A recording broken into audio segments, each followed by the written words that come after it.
성경을 올바르게 읽도록 도와드리는 성경 맥가이드 이형국 목사입니다. 달란트 비유만 딱 떼어서 깊이 생각하며 읽어보셨습니까? 달란트 비유는 달란트를 땅에 묻어두는 어리석은 짓을 하지 말라는 내용이다. 이렇게 지금까지 알고 있던 지식을 내려놓고 어떤 선입견 없이 읽어보셨습니까? 이것이 무엇인지 감이 잡히십니까? 마태복음 25장 달란트 비유 속으로 계속 들어가 보겠습니다. 달란트 비유 하나로만 보면 비유의 핵심은 우리 각자에게 주신 달란트를 땅에 묻어서 썩히지 말아라. 하나님의 나라를 위해 아낌없이 모두 사용하라는 것이라고 할 겁니다. 글로 된 이야기나 책은 세밀하고 구체적인 표현을 하지 않으면 파악하기 어려운 것이 있어요. 글에는 소리가 없잖아요. 감정은 소리로 더 효과적으로 전달할 수 있습니다. 성경을 읽다 보면요, 지식적으로 기우는 이유가 글로 쓰인 것이기 때문입니다. 소리 없는 글과 소리뿐 아니라 표정, 분위기가 생생한 영상 중에서 감동을 더 깊이 느끼게 하는 것은 영상입니다. 글 속에 담긴 마음을 느끼지 못하면 주님께서 말씀하신 의도와는 다르게 설교자가 하라 하지 말라는 내용을 가지고 성도를 이리저리 휘두를 수 있다는 겁니다. 달란트 비유를 교회나 선교사에게 올인하라, 교회 사역을 우선으로 해라, 이렇게 설교하기가 쉽습니다. 한 달란트 맡은 종처럼 달란트를 땅에 묻어두면 주님의 진노를 받을 거라고 강요하기도 합니다. 성도들은 저주받은 게으르고 악한 종이 되지 않기 위해서 현실과 헌신 사이에서 고통스럽게 갈등을 겪어요. 신학을 공부해서 목사, 선교사가 되면 더 충성스러운 종이 되는 거라고 오해도 합니다. 장로, 권사가 되어야만 더 헌신할 수 있다고 생각하기도 합니다. 잘 다니던 회사를 관둡니다. 잘하던 사업을 관둡니다. 갑자기 신학교에 가겠다는 겁니다. 교회 사역이나 선교 모두 중요한 일입니다. 그러나 교회 사역과 선교 사역이나 내가 지금 있는 것, 지금 하고 있는 일은 모두 소중하고 거룩한 일입니다. 목사나 선교사, 장로가 5달란트를 받은 종이 아닙니다. 달란트의 숫자가 중요한 것이 아닙니다. 직장, 사업, 가정을 주님이 보내신 사역지를 믿고 주님의 뜻대로 주님께 하듯이 하는 것이 착하고 잘하고 충성하는 것입니다. 오히려 목사나 장로, 권사가 되어 교회 사역에 올인하는 것은 땅 짚고 헤엄치는 겁니다. 늘 영적 전쟁을 치르는 사회생활이 더 어렵고 힘든 거룩한 사역이라는 말입니다. 아버지 하나님은 절대로 상대평가를 하지 않으세요. 누가 누구보다 훌륭하다고 점수를 매기지 않으세요. 등수를 발표하지도 않으십니다. 우리 각자를 각각 평가하실 뿐입니다. 각자가 자신이 받은 자신만의 독특한 재능으로 주님이 보내신 곳에서 맡기신 역할에 최선을 다해 섬기는 것을 너무 기뻐하십니다. 어떤 부모가 자식들을 똑같은 잣대로 평가해서 줄을 세우고 보상을 합니까? 왜 형처럼 공부를 잘하지 못하냐고 하는 부모가 있습니까? 부모의 역할을 몰라서 그런 거예요. 동생이 형보다 공부는 못해도 축구나 운동을 잘하는 건 왜 칭찬을 안 하는 겁니까? 오로지 남들과 경쟁해서 성공하고 부유하게 사는 것이 행복이라고 여기시는 건 아닙니까? 달란트 비유에서 예수님이 말씀하시고자 하는 핵심 메시지는 성공과 실패를 따지자는 것이 아닙니다. 그러면 무엇을 말씀하시려는 겁니까? 왜 한 달란트 받은 종을 다그치며 무섭게 저주하는 말씀을 하시는 겁니까? 초등학교 자녀가 일기장에 이렇게 썼어요. 우리 엄마는 하지 말라, 해라, 간섭하고 참견하고 너무 자유가 없어, 너무 힘들어, 우리 집은 창살 없는 감옥이야, 빨리 대학에 가고 싶다, 독립하고 싶다. 이것을 몰라서 나쁜 아빠, 나쁜 엄마를 만들기도 하는 거예요. 부모가 자식에게 가장 섭섭할 때가 언제예요? 어버이날이나 생일에 선물을 받지 못한 게 아닙니다. 이것을 몰라줄 때예요. 성경의 장절 구분은 원문에는 없었던 거예요. 성경을 장절로 구분해서 읽고 보고 설교하다 보면요, 성경의 맥이 끊기기도 합니다. 왜 제가 성경을 1년 1독 목표로는 하지 마십시오 하는지 아십니까? 매일 3, 4장씩 나눠서 읽으면 정해진 분량을 빨리 읽느라고 내용을 스쳐 지나가게 되는 경우가 많아요. 더 중요한 게 있어요. 장절로 끊어 있다 보면요, 맥락을 놓칩니다. 여러분, 500페이지로 된 소설이 있어요. 그걸 매일 3페이지, 4페이지씩만 읽는다면 소설 내용을 알 수 있겠습니까? 소설이 주는 감동을 받을 수 있겠습니까? 왜 성경을 읽는 겁니까? 성경 읽기표에 읽었다 체크 표시를 하면 성취감이 느껴져요. 그걸 느끼려고 읽는 겁니까? 달란트 비유가 기록되어 있는 마태복음 25장은 전부 예수님께서 말세의 징조를 알려주시는 말씀입니다. 말세는 예수님이 인간으로 오신 초림 때부터 재림 때까지를 말합니다. 종말은 말세 중에 말세입니다. 즉 예수님이 다시 오실 날에 가까운 것을 종말이라고 합니다.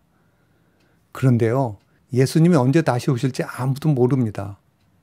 예수님은 늘 내일이 세상의 끝이다, 종말이라고 여기며 살라고 하시는 겁니다.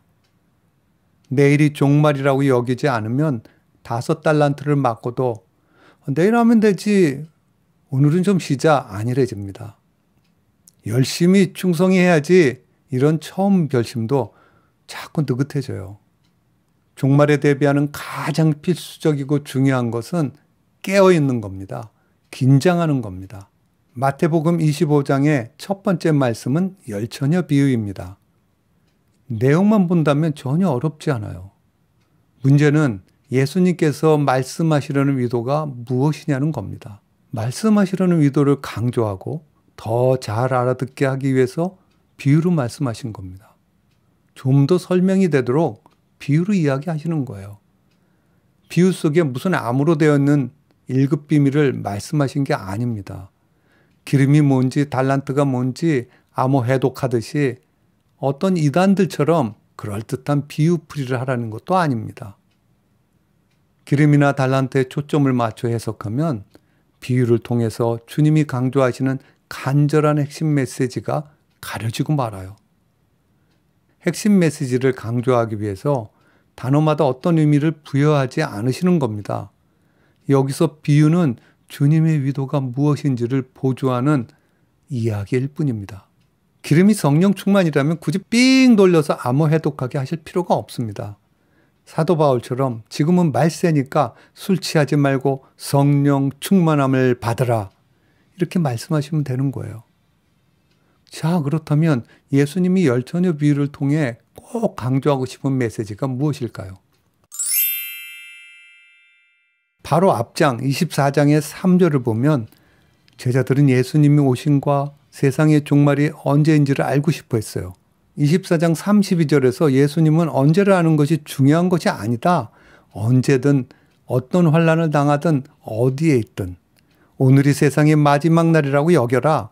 보냄받은 삶의 자리에서 맡긴 사명을 충성되고 지혜롭게 감당하라. 이걸 말씀하시는 겁니다. 이렇게 하기 위해 주님은 그런즉 깨어있으라. 너희는 그날과 그 시를 알지 못하느니라라고 말씀하십니다. 기름, 열처녀, 혼인잔치가 무엇인지를 알려주시지 않는 겁니다. 왜요? 그것보다 깨어있으라는 말씀이 중요하기 때문입니다. 비유는 깨어있으라, keep watch를 강조하기 위한 겁니다. 왜 깨어있으라고 하시는 걸까요? 깨어있으라고 하시는 말씀이 너무 중요해서 여기서 잠깐 살펴보고 가겠습니다. keep watch는 계속 깨어있으라는 말입니다. 깨어있으라는 말은 24시간 365일 교회에 모여서 예배를 드리고 기도회를 해라, 이런 말씀이 아닙니다. 예배, 기도 중요합니다. 예배도 잘 드리고 기도도 열심히 하였던 구약의 이스라엘을 보십시오. 왜 하나님의 심판을 받고 멸망했습니까? 깨어있지 못해서 그런 겁니다. 깨어있으라는 것은 영적 눈을 부릅뜨고 분별하라는 것입니다. 무엇을 분별해요? 진짜와 가짜, 진리와 거짓을 구별하는 겁니다. 시대, 사탄, 내 역할, 소망, 정체성, 이런 것을 분별하는 겁니다. 노아 홍수 때가 아닌지 시대를 분별하라. 멸망하게 하는 사탄의 짓거리를 경계하라. 주님께서 내게 맡기신 청지기 역할에 주목하라. 세상 나라의 정도 미련도 두지 말고 새로운 주님의 나라와 주님의 오실 때를 기대하라. 구원받은 하나님의 자녀라는 정체성을 기억하라. 여러분, 지금이 몇 시인지 시계를 보는 이유가 무엇입니까? 왜 일기예보를 봅니까? 때를 분별하고 준비하라는 거 아닙니까? 시계를 볼 때마다, 일기예보를 볼 때마다 정신을 차립시다. 무엇으로 진짜와 가짜를 분별할 수 있겠습니까? 신비한 환상을 봅니다. 점치듯이 예언을 합니다. 방언을 하고 기적을 일으킵니다. 이런 사람들의 말이 아니라 하나님의 말씀, 성경으로 분별해야 합니다. 사탄도 기적 일으킵니다. 사탄의 주특기 거짓입니다. 기적을 일으켜서 하나님이 하신 일처럼, 하나님의 말씀인 것처럼 미혹합니다. Keep watch 해야 합니다. 주님은 여러 가지 비슷한 비유로 길게 설명하지 않고 딱 한마디 깨어 있으라 이렇게 말씀하시면 됩니다. 그러나 주님은 어떻게 해서든 가짜에 속아 넘어가지 않게 하시려고 했던 말 또 하고 또 하시는 겁니다. 왜 그러십니까? 주님의 말씀이 정신 차리지 못해? 똑바로 해. 그렇지 않으면 죽도록 맞을 줄 알아. 이렇게 협박하는 소리, 강요하는 소리로 들립니까? 잔소리로 들립니까? 깨어있으라는 주님의 말씀 속에 담긴 우리를 향한 이것을 알면 잔소리로 들을 수 없습니다. 부모가 학교에 가는 어린 자녀에게 차 조심하고 신호 보고 건너라. 모르는 사람이 주는 거 받지 말고 친구들과 사이좋게 지내라. 선생님 말씀 잘 들어. 집에 오다가 게임하지 말고. 부모의 말은 잔소리가 아니라 진심으로 자녀를 사랑해서 자녀를 위해서 하는 말입니다. 너는 나에게 모든 것이란다. 주님이 말씀하십니다. 너희는 나의 모든 것이란다. 내 목숨으로 살린 사랑하는 내 자녀들. 아프고 힘드니? 조금만 더 견딜 수 있겠니? 어떻게든 나는 너희들을 지킬 거야. 이렇게 말씀하시는 겁니다. 주님의 이것을 모르면 해석이 딴 길로 빠집니다. 글자에만 빠져서 글자를 표현하지 않은 하나님의 이것을 오해하고 왜곡하게 됩니다. 하나님을 오해하고 왜곡하지 마십시오. 성경을 읽을 때 하나님의 이것부터 알아야 합니다. 성경 깁독, 이래서 너무 중요한 겁니다. 하나님의 이것부터 알게 되면요, 충성하지 말라고 해도 충성할 수밖에 없습니다. 성경 1년 1독을 하지 마십시오. 성경 깁독의 핵심은 깊이 생각하는 겁니다. 그래야 성경의 가장 밑에 있는 것이 보입니다. 그래야 이것을 깊이 알게 됩니다. 깊이 생각하는 가장 좋은 방법이 있어요. 왜? 이 질문을 하는 겁니다. 왜? 라며 꼬리에 꼬리를 무는 질문을 하십시오. 목사님에게도 물어보십시오. 그리고 하나님께도 물어보십시오. 주님, 늦게 온 건 신랑인데 왜 늦게 와서 기름이 다 떨어지게 만들어 놓고 5명의 처녀들에게 책임을 물을 수 있는 겁니까?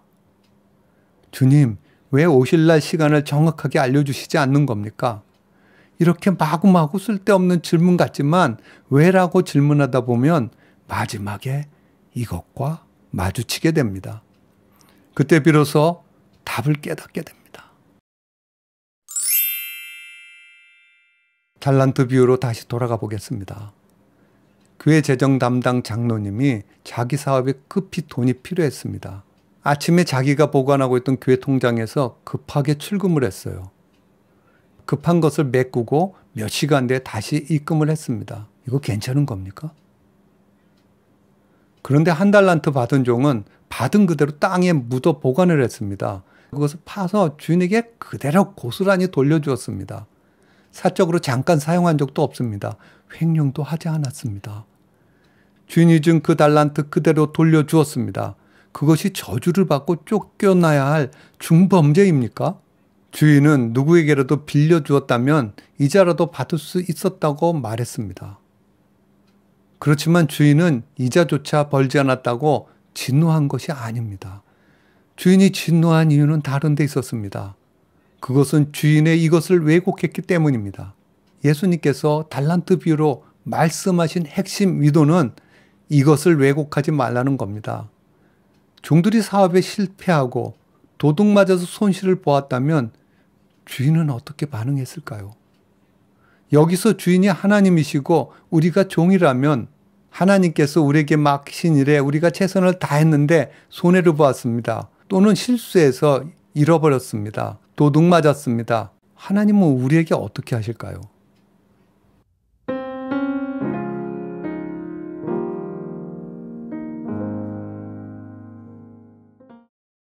다음 영상에서 만날 때까지 주님의 평화가 함께 하시길 축복합니다.